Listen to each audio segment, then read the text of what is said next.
we realized that it was infinitely more complex and that our genes weren't our fate, that there wasn't a diabetes gene, that there wasn't a heart disease gene, that it was actually far more complex. And when that realization took place, that catapulted us really firmly into the era of epigenetics, because we got that the rubber meets the road with gene expression. And it's this interface, things that turn genes on and off, that we are at the center of, that our choices drive the epigenetic car. How we live our lives, what we choose to eat, how we choose to behave, whether we choose to move our bodies, et cetera, et cetera. These everyday choices influence what genes are on and what genes are off. So as far as our quality of life, our health span, our lifespan, we are infinitely more in control of that journey than we've quite understood.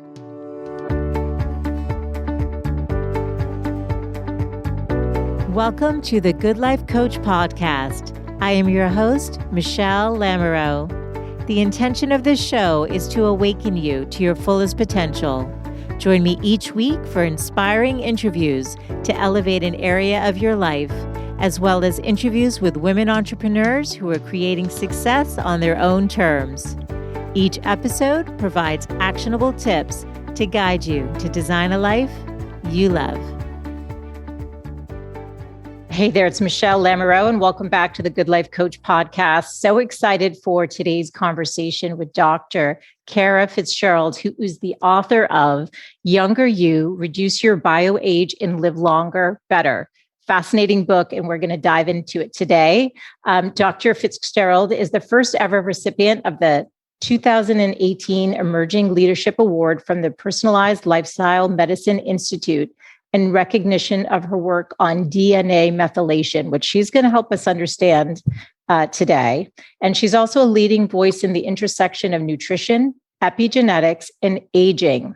Your work, Dr. Fitzgerald, has been featured in media outlets such as Prevention, Fast Company, MSN, Everyday Health, and many more. And you received your doctorate from National University of Natural Medicine, and you're on the faculty at the Institute for Functional Medicine and IFM certified practitioner with a clinical practice in Newtown, Connecticut. Welcome. Thank you for being here. It's great to be with you today, Michelle. I look forward to our conversation. I do too. And, I'd love to start. I've had other functional medicine doctors on, and I always find it interesting because I think that what I've seen is that many of them went down this path because they had something that they were trying to solve for that the traditional system didn't. And I was curious, is that your path, or what led you to this field? It's fun being on this book tour journey because I'm talking more about backstories, my history than I ever have before. And I did. Absolutely. So when it came time for me to really figure out, the conventional route of medicine, I was debating medical school, naturopathic. Actually, naturopathic medical school wasn't in the equation then. I was thinking about psychology. I got sick. I developed chronic fatigue. And so it was probably just before around I made those, I was working, it was really concurrent. So I was sick with fatigue and I was doctor hopping and no one knew what to do with me. It wasn't until I moved into a new apartment and my landlady, who was in her late 80s and lived well into her 90s, said, "You need to go see my naturopathic physician." And she sent me off to one of the oldest licensed physicians in the state of Connecticut. We've been licensing naturopaths here since the 20s. And his name is Dr. Jeff Klass. He's a legend in our neck of the woods. And he got me better. It wasn't rocket science. He understood what was going on. He knew how to diagnose it. He prescribed a botanical combination product. He gave me some CoQ10 for some mitochondrial support, a few gentle dietary tweaks. I was in my 20s. I wasn't going to be, doing anything too heavy. Like, he had to meet me where I was at, and he did. And I got better. I just got better. I responded to it. I think he gave me some B vitamins as well, but it was a very simple, to the point protocol that worked. And it was right at that decision time for me. And it was a no-brainer that this was a medicine that not only was effective for me, but that I started to really develop some passion around. Wow. Okay. Yeah. So you decided not to go to medical school, or is functional medicine integrated with it? How does it work? So So I became a naturopathic physician. Many, perhaps most functional medicine doctors are MDs. Yes. So they went the traditional route and then they transitioned into functional training. Yes. So I started out as a naturopathic physician. And then after I completed my ND, and actually I did a postdoc in laboratory science as well as a residency in integrative medicine. And then concurrent to that, I went to the Institute for Functional Medicine and did my postgraduate training specifically in functional medicine, and then became certified as a functional medicine physician. So, so I did my professional training, and then went into functional medicine. That's what we all do. It's a postgraduate training. It's a postgraduate training. I think there are some programs offering it. There are some residencies offering, a rotation in functional medicine. It's slowly entering into the broader education model. Yes. But for the most part, we're getting trained as postgrads. Yes. And I'm somebody who's very optimistic. I do hope it's the future, because there's, just like you said, with your chronic fatigue, there's so many things that aren't getting solved for when you go. And it's nice to know that there's people like you out there who are getting to root cause. In your book, you have, through your clinical practice with working with clients, and then through the research that you did, you were able to reverse biological age by a little over 3 years in 8 weeks, which is incredible. And I think a nice place to start is just understanding the role of epigenetics. And this might be a word that people don't understand or know much about. So can we just start with a foundational understanding of what epigenetics is and how it played into the work you did and the research? Yes, absolutely. Yeah. And stop me and ask any questions that you need to clarify, because it's a complex area of science. Yes. So epigenetics, if you break the word down, epi, above, genetics, your genetic material. So above your genetic material. So this is the science of studying what regulates gene expression. So what turns genes on, what turns genes off. Epigenetics is the field that studies that. One of the chief, so it's complex. There's a number of different epigenetic marks. There's many different ways we regulate gene expression. Yes. One of the best studied and arguably most important ways that we turn genes on and off is via something called DNA methylation. So if you can imagine a double-stranded, DNA, strand of DNA, you can just imagine these red lollipops. This, in the scientific literature, they denote a methyl group as basically a red lollipop, and you'll see a bunch of red lollipops on a region of a gene. Yes. So that means that DNA methylation is inhibiting the expression of that. Those red lollipops sort of block transcription of that gene, and that gene is inhibited. Conversely, if there's just a few lollipops or no lollipops, that gene's able to be turned on and transcribed. So it's one of the chief ways we regulate gene expression. You and I were talking about the Human Genome Project, actually, when we were chatting before we hit record.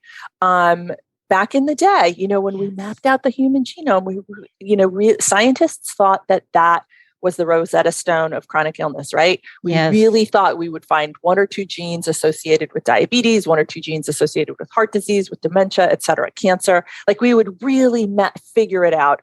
And it was, I think, revelatory that, in fact, we realized that it was infinitely more complex, and that our genes weren't our fate, that there wasn't a diabetes gene, that there wasn't a heart disease gene, that it was actually far more complex. And when that realization took place, that catapulted us really firmly into the era of epigenetics, because we got that the rubber meets the road with gene expression. And it's this interface, things that turn genes on and off, that we are at the center of. That our choices drive the epigenetic car. How we live our lives, what we choose to eat, how we choose to behave, whether we choose to move our bodies, et cetera, et cetera. These everyday choices influence what genes are on and what genes are off. So as far as our quality of life, our health span, our lifespan, we are infinitely more in control of that journey than I think we've quite understood. Yes. And I think many people a lot of people, most people, I don't know if that's too bold to say, actually do think it's their genes that dictate their future, right? And they're not taking responsibility. It's heart disease runs in my family, you know, type 2 diabetes. So, you know, this is just my fate. And your book, your work is to say, no, that's not the case. That's right. But it's exciting. It's like this great promise of possibility that we can choose whether we have a high quality of life or not. It's exciting. Yes. But it also comes with great responsibility. Yeah.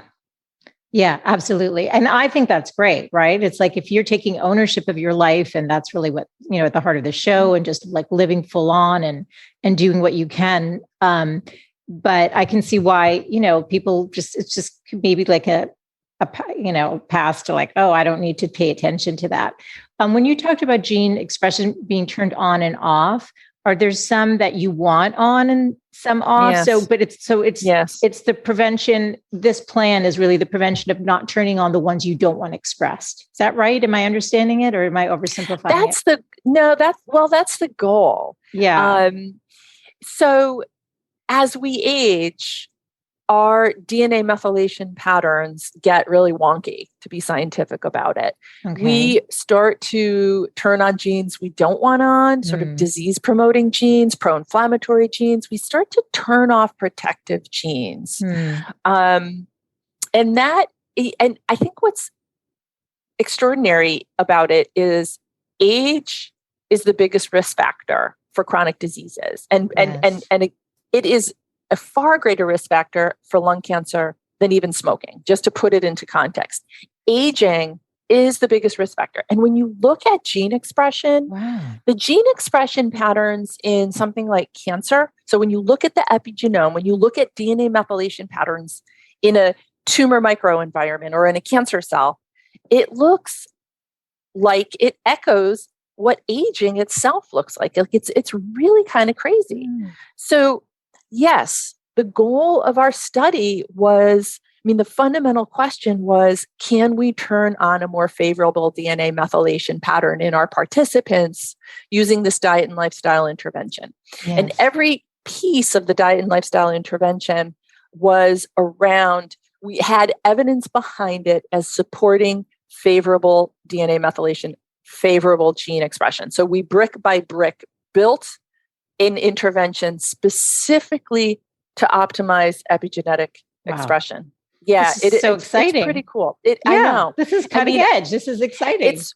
It's really cutting edge. I didn't know at the time that we designed our study. Yes, I was focused on the cancer epigenetics. I was actually really blown away by what was happening. A lot of science was coming down the pike, and we designed this program with my nutrition, our founding nutrition director, Romilly Hodges, and I worked on this, and we used it in clinic practice for years before we researched it. But I designed it with this understanding of what cancer epigenetics looked like and how a diet and lifestyle program could potentially address that.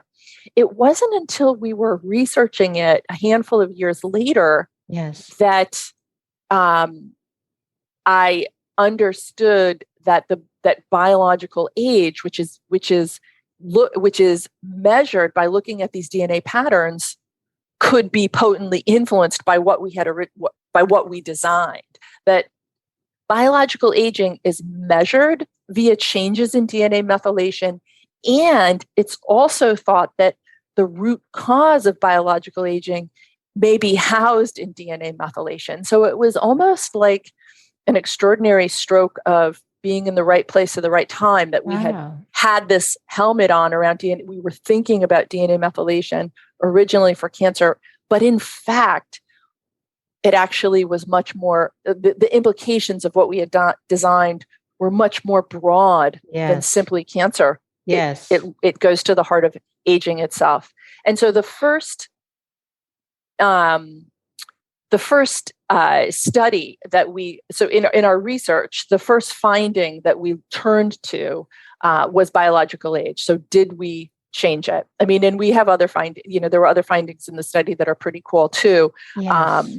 But it was extraordinary for us to look at DNA methylation at baseline and then after the 8 weeks and see that we had reversed it by over 3 years in our participants as compared to our controls.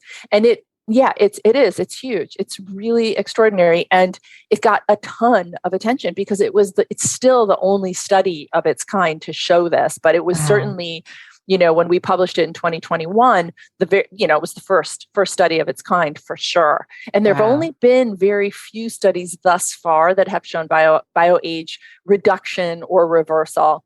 The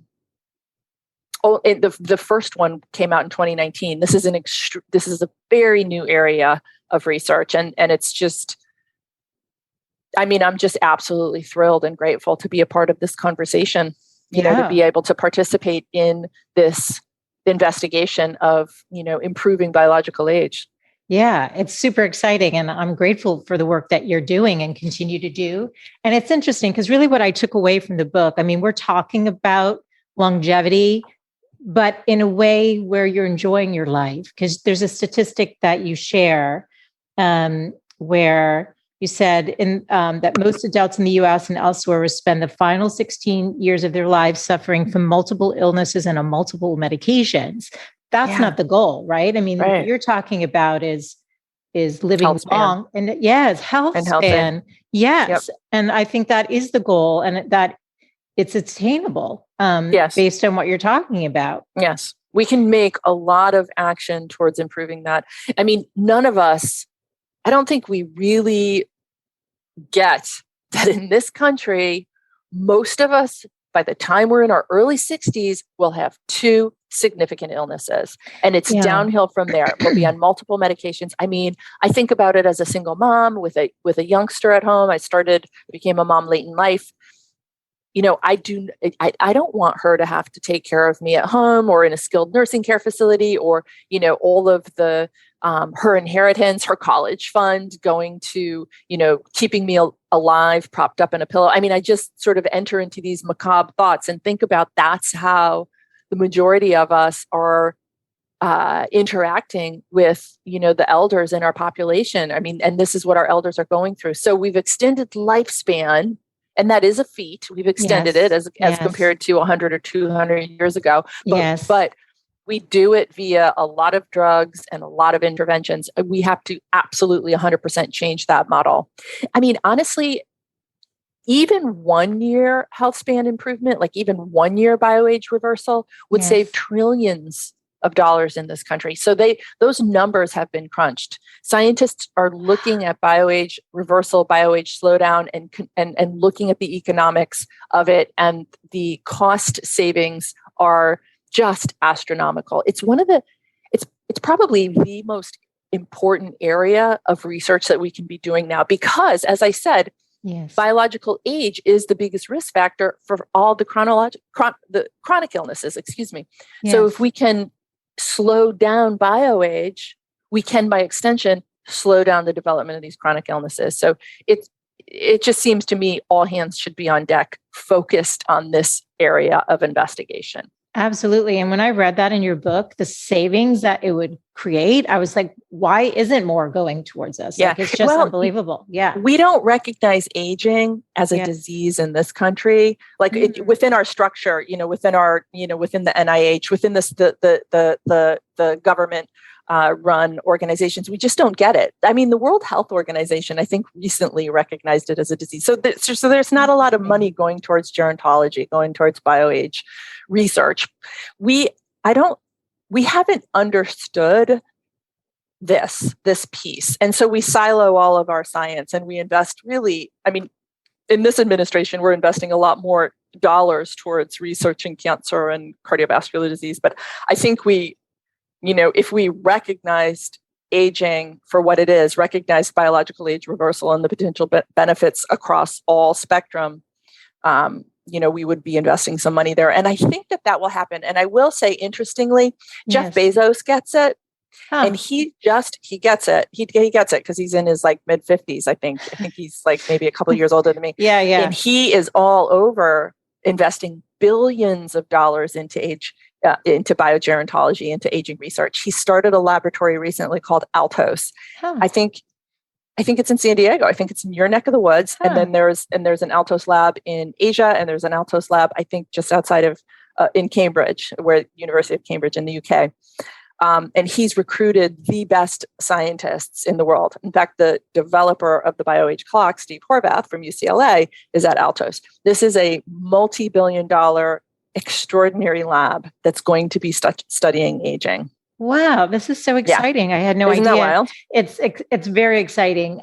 Help me and the audience understand, because you talk in the book about chronological age versus biological age. I think that distinction is important in terms of the conversation that we're having. Can you just unpack that?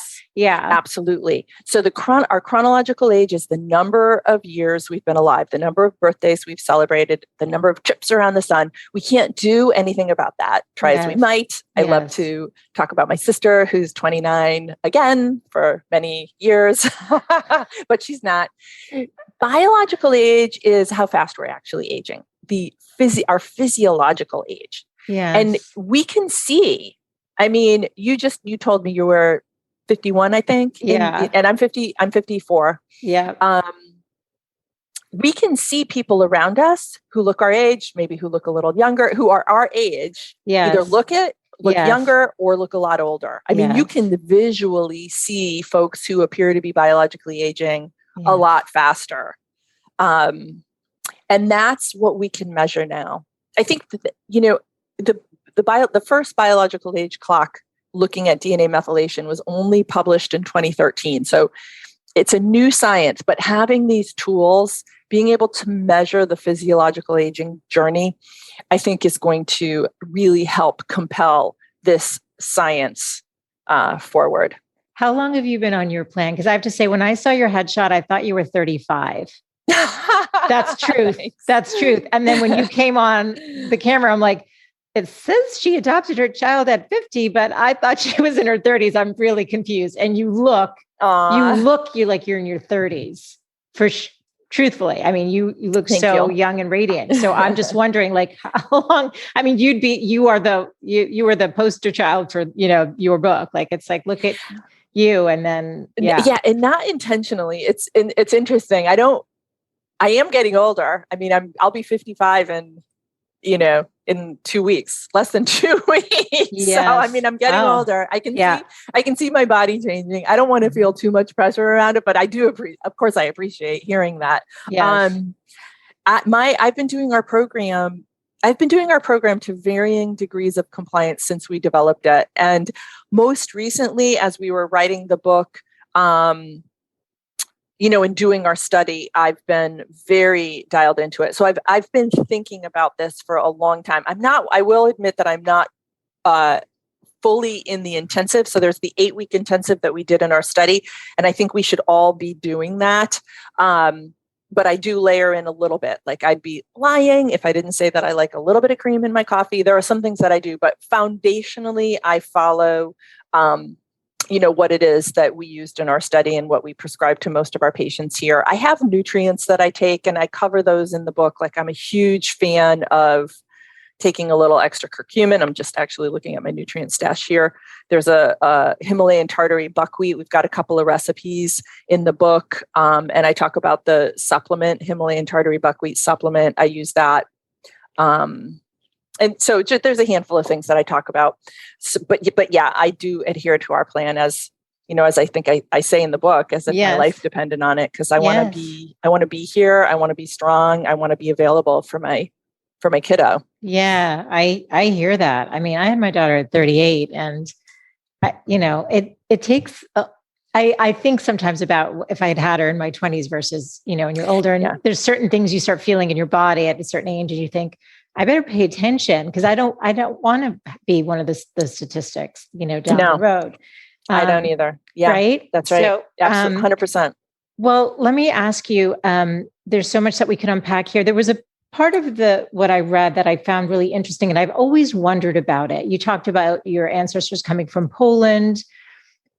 How much does our ancestral traumas, that they experienced, translate to how our genes are expressed today? Can you talk about this little? Because I've always found this piece of epigenetics really interesting. It's so interesting. It's ridiculously interesting. Yeah. So there's a heritability component. So the promise of epigenetics is that we can change gene expression. So we can change epigenetic expression just, by our everyday choices and support our bodies in turning on the genes we want on and, ideally inhibiting the genes that we don't. And that is, in fact, what we showed in our study.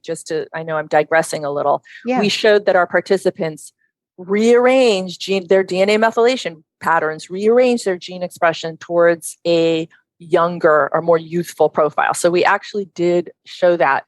But yes, we can inherit patterns from our, not just our immediate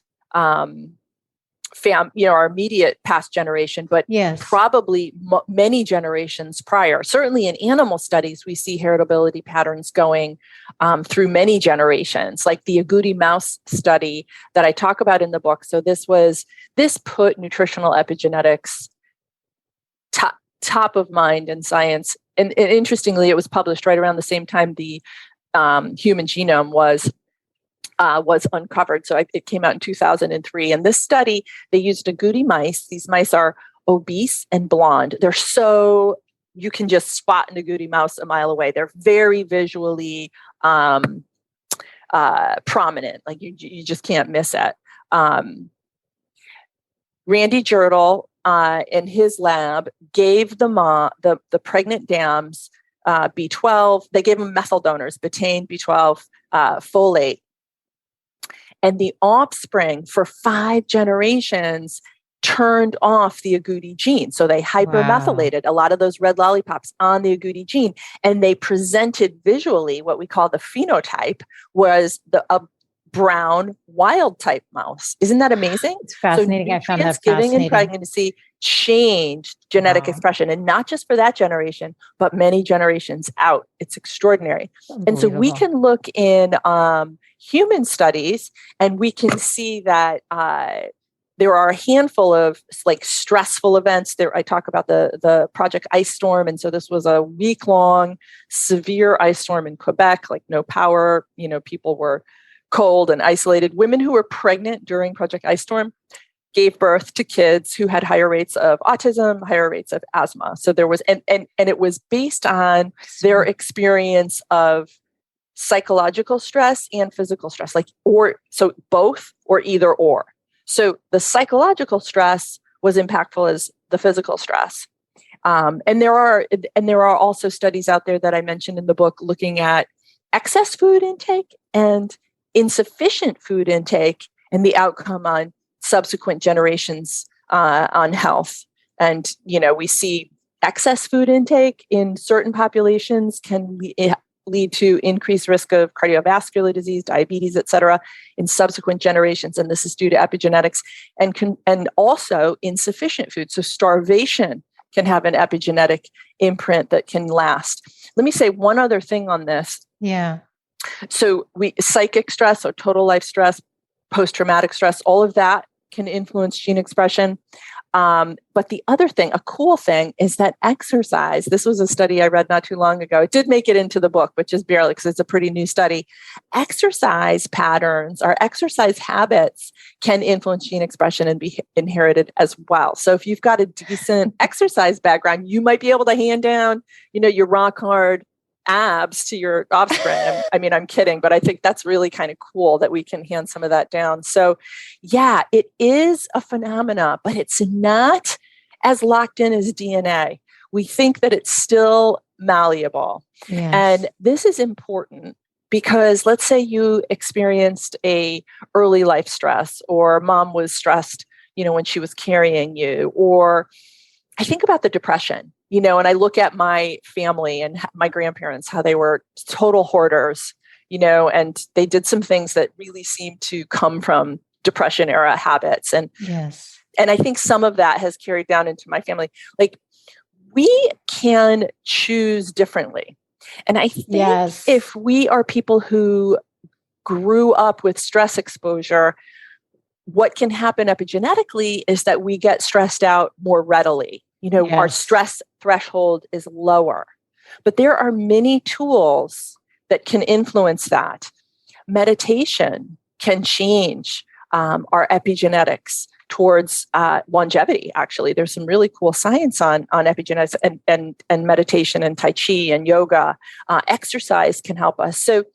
So while we can inherit some of these patterns, we can also make choices to offset their influence. Yeah, I just find it all so fascinating, and I appreciate you explaining that. And just the studies are I think they're fascinating. Back in the day, I remember like once hearing on Dr. Oz or something like, "Oh, you need to measure your telomeres." How are we measuring our biological age? Like, what are you looking at to determine somebody's biological age? You're measuring DNA methylation patterns. It is, okay. And we do it in blood. We can do it in saliva. Those are the two main specimens. In our study, we use saliva. We have an app. We're continuing to study actually in the app. We have some early data on women, which is awesome. Yes. Because this study was men, right? The study was men. It was a pilot study in men. I got massive pushback. Yes, exactly, because of hormones.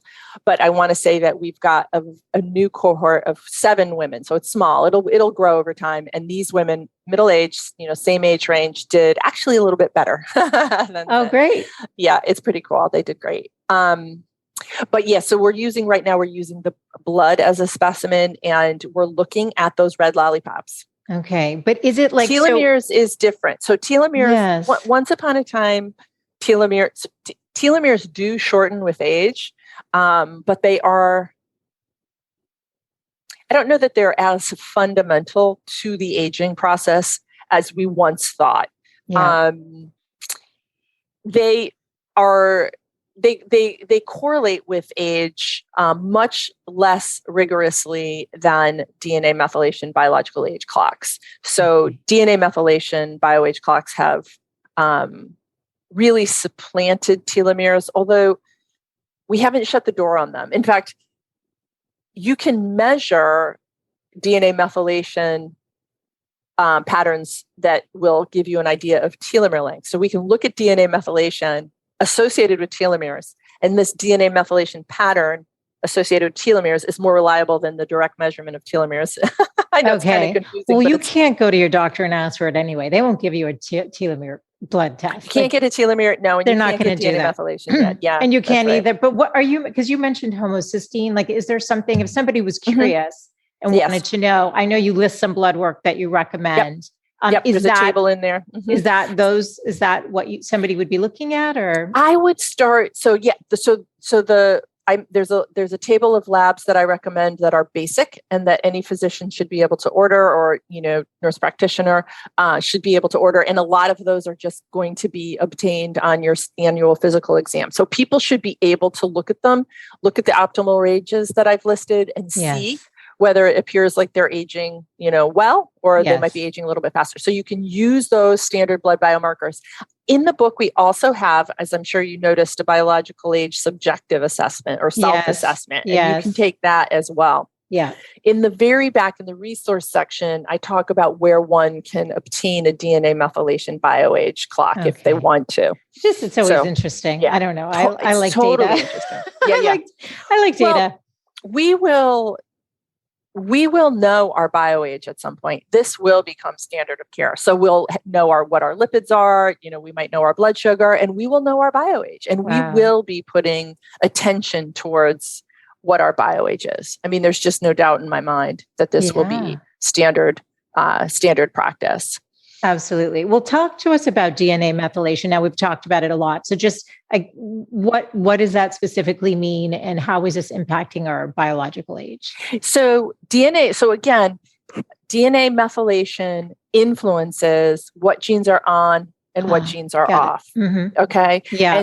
And in scientific literature, a methyl group is just a carbon and 3 hydrogens. Yeah. There's a methylation cycle in our body where we're making these carbons and 3 hydrogen compounds, like all of the time, like in every cell in the body almost. We're just busting out tons of these methyl groups. Yeah. They actually have widespread influence. They regulate all sorts of stuff in our body. They help us detox molecules. They help us make hormones. They help us metabolize hormones. I mean, just really important fundamental physiological processes in the body we engage in by putting methyl groups on and taking methyl groups off. Yes. At our genes, at the level of genes, we put methyl groups on to shut a gene off, and we pluck them off or inhibit them when we want that gene to be on. So methyl groups on a gene turns it off. Methyl groups off of a gene will enable it to be on.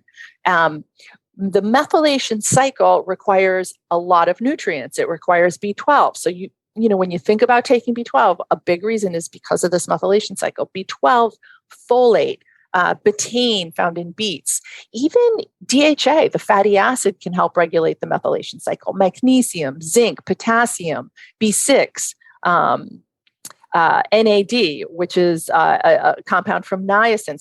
So a lot of the nutrients that we're ingesting that we know are good for us, but we're not sure why, play a role in the methylation cycle that enables us to put the methyl groups on DNA.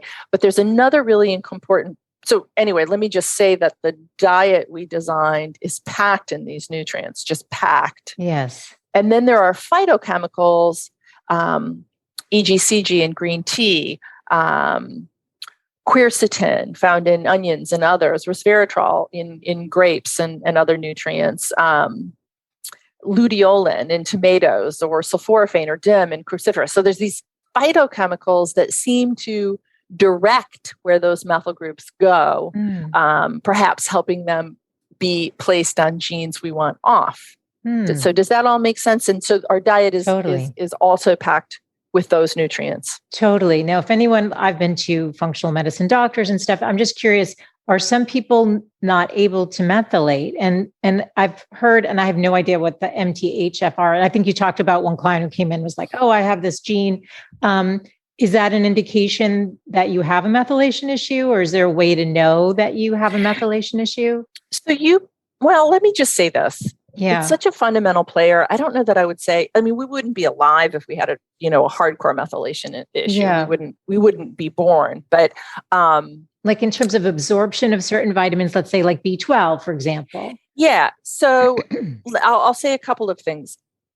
As we age, we methylate less efficiently. Okay. So there's something called global methylation. And this again is related to DNA, but global methylation as we age is the volume is turned down. We're less efficient. Why is that? Is that because we're not absorbing, as you said? Is that because, our cells are slowing down and less efficient? Is the methylation cycle more sluggish? Are we using some of the nutrients for other reasons? As we age, we know that we methylate less efficiently.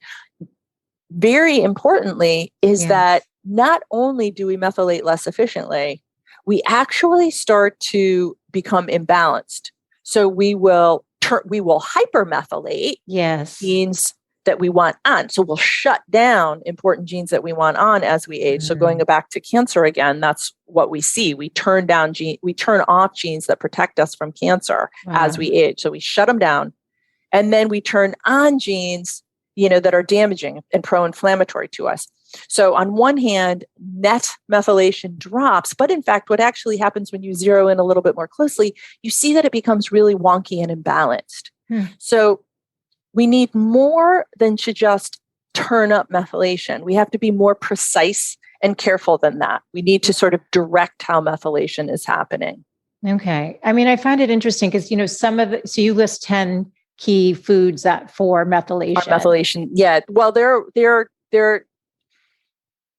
epinutrients. So they're nutrients for the epigenome. They're not just methyl donors. So they're not just pushing methylation forward. Yes. They're supporting methylation and balancing it. It's for the epigenome to balance. Mm-hmm. Okay. Mm-hmm. Okay. Yeah. So for example, like the reason I was even asking this, and I don't want to make it about me, but I know other people probably have this. No. For whatever reason. About you. Okay. Well, it might be useful because I find, so top 10 foods, like you talk about pumpkin seeds, sunflower seeds, sesame seeds, spinach. I get cold sores. So that's like an immune reaction, right? To get like the cold sores on your lips. With all of those? Yes. Green tea. I avoid those things because I know I might be able to get away with 1 cup of green tea. Actually, those make like almost like hives on I don't know what it is, but I just wonder, is there a methylation issue or is there some other issue? Why are you reacting? Yeah. Isn't that funny? Like because sometimes I'm like, I always think the only foods I don't eat are the ones I'm either truly allergic to, oral allergy versus like, I'm not going to need I'm not going to, my throat isn't going to close up, but I know certain foods I have to stay away from, eating coffee, like certain things that will trigger a cold sore, even though I know they're good for me or I like them. Not specifically So it might be a little bit of an allergic phenomena that just has a different presentation. Here's what I would say. I would not extrapolate from that you have a methylation issue at all. Okay. Yeah, I wouldn't. And if you go to, I think it's page 407, it's towards the end of the book, you'll see this extraordinary nutrient appendix. Yeah. There are many epinutrients that you can eat. I have no doubt. Right. So if aren't that group, yes. But I'm allergic to, for example, like, look, there's plum, pears, I'm allergic, apples, allergic. Onions will give me, hazelnuts, allergic, pecans, allergic. It's just interesting. I don't know. I would not, that does not, the protein involved in generating an allergic response to hazelnuts or peanut has nothing to do with methylation. Okay, that's good to know. And there you'll find plenty of things in there that you can eat. Yes. And if you have questions, it would be worth exploring all of the allergies and the underlying issues. You're interested in functional medicine, so I'm assuming you've worked with providers and they're working on underlying causes of the allergies and working on balancing them. Yeah. You could also work with somebody who's versed in this program to design your own individualized program. So given your allergic history and some of your sensitivities, it might be worth it, because you're not going to be able to adopt this as a turnkey program. You're going to have some individualization.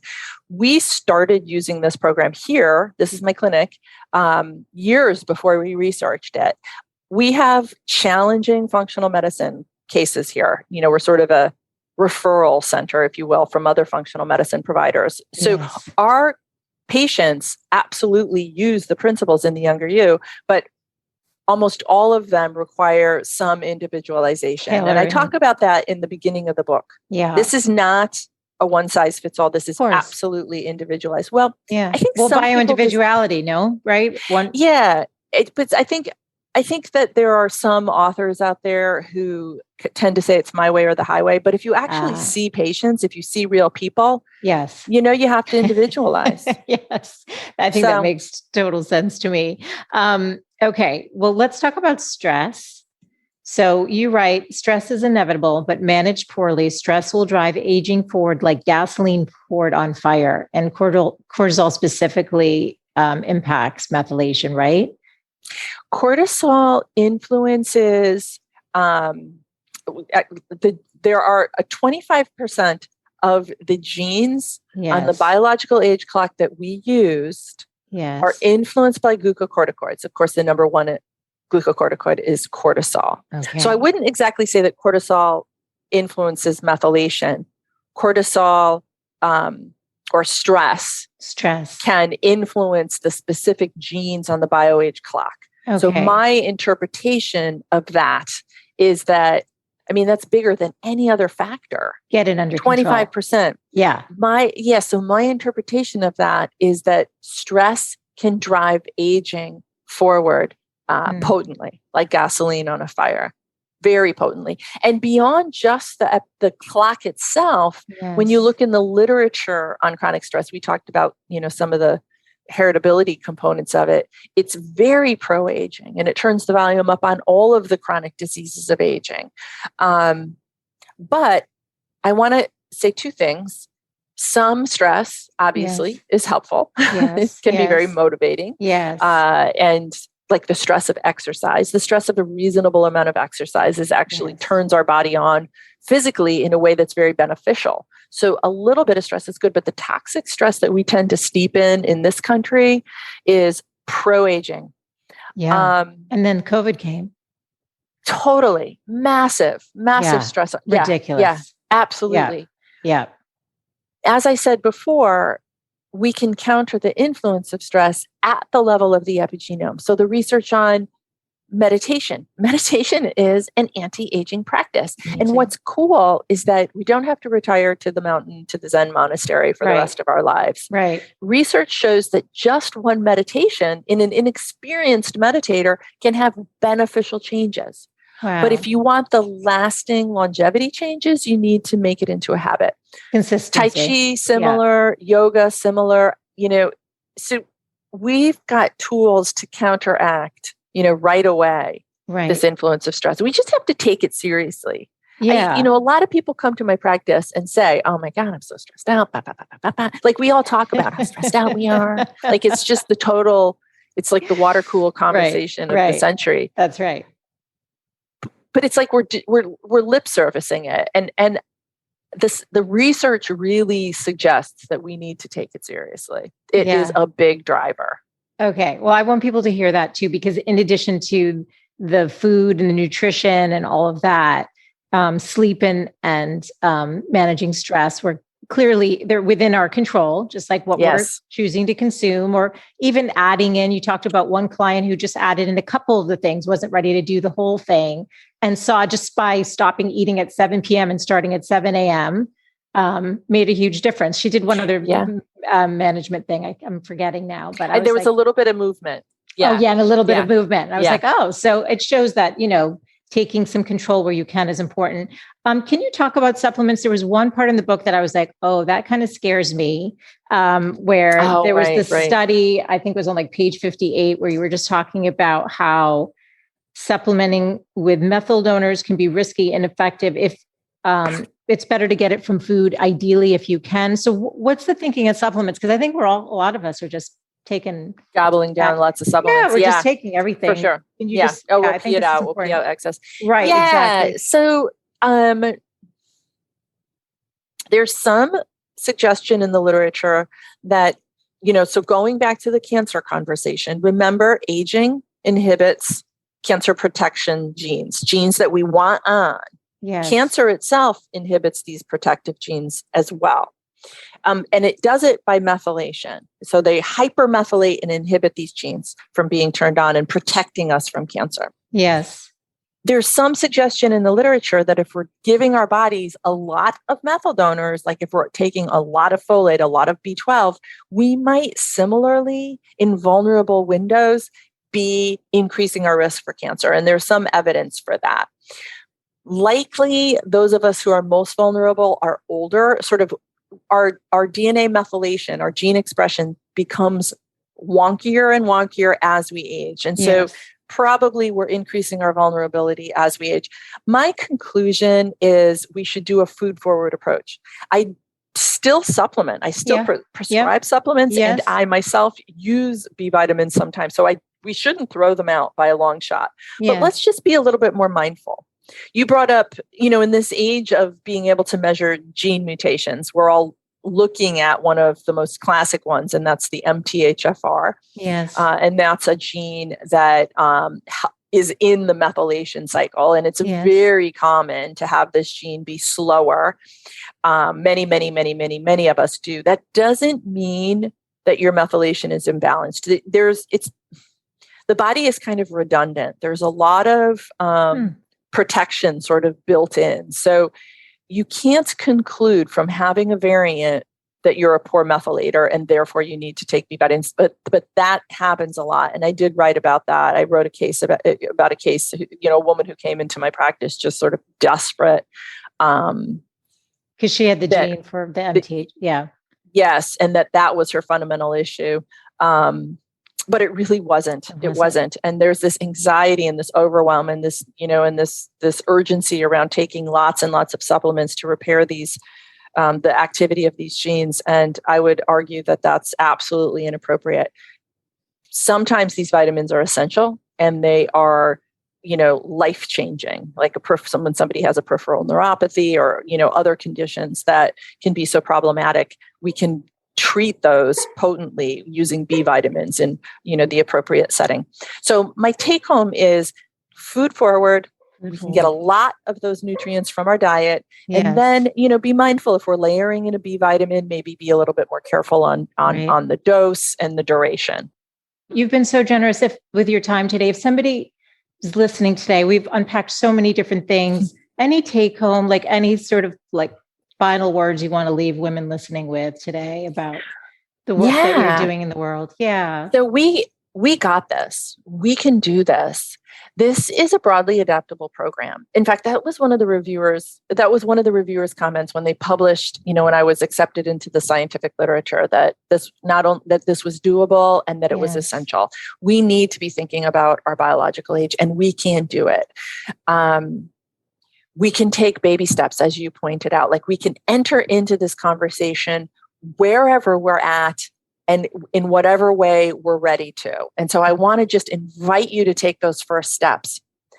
And it's not just middle age. We are regulating gene expression at all life stages. And you'll see that I cover that in the book. So if you're preconception, if you want to have kids, okay, now's the time. If you have kids already, think about feeding them some of these nutrients. If you are into middle age or heading towards middle age, same thing. Like, you just want to be starting to think about gene expression and what you can do to optimize it wherever you are in your life journey, and you can do it. Yes. Thank you so much. I feel inspired after having read your book and having this really empowering conversation. Favorite place to send people, your website, or where should we direct people to go? So I think go to youngeryouprogram.com. Okay. At Younger You Program, you will find the book. You'll find a link to the app. You'll find the biological age self-assessment. Yes. And then you can get over to my clinic. My clinic, the drcarafitzgerald.com, is a clearinghouse of my podcast and blog and the clinic resources, et cetera. Like, there's a lot of stuff there. But for this conversation, youngeryouprogram.com. Perfect. And people can work with people in your practice. Mm-hmm. Yeah, absolutely. Yes, the open. Nutritionists we used in our study are part of my clinic here and part of the app. So yes, you can access just really extraordinary humans here. And where can we get the app? Will it be on the Younger You website, or it's on the Younger You website. You can download it at iTunes, or at the App Store, 3YY, 3 years younger. That's what it's called. 3YY. Okay. I'll list all of that on the show notes page at thegoodlifecoach.com. Yeah. And thank you so much for your time today. You've been fantastic. Such a pleasure connecting. Really great connecting with you. Thanks for inviting me on. Thank you. Thanks so much for tuning in today. I hope you gained some new information or inspiration for your life. That is the essence of this show, is to really wake up to what's possible for you, to reclaim your beautiful voice, and to really learn to love and prioritize yourself. So if you gained any value from any of the conversations you've tuned into, make sure to subscribe on your favorite podcast player. You can do that right now on your phone. And please do consider leaving a rating and review if you have yet to do so on Apple Podcasts. It's actually how more women can find the show. And I really want to grow a community of women who are loving themselves and living full on. So thank you as always for tuning in. And I look forward to reconnecting with you next Wednesday. Bye for now.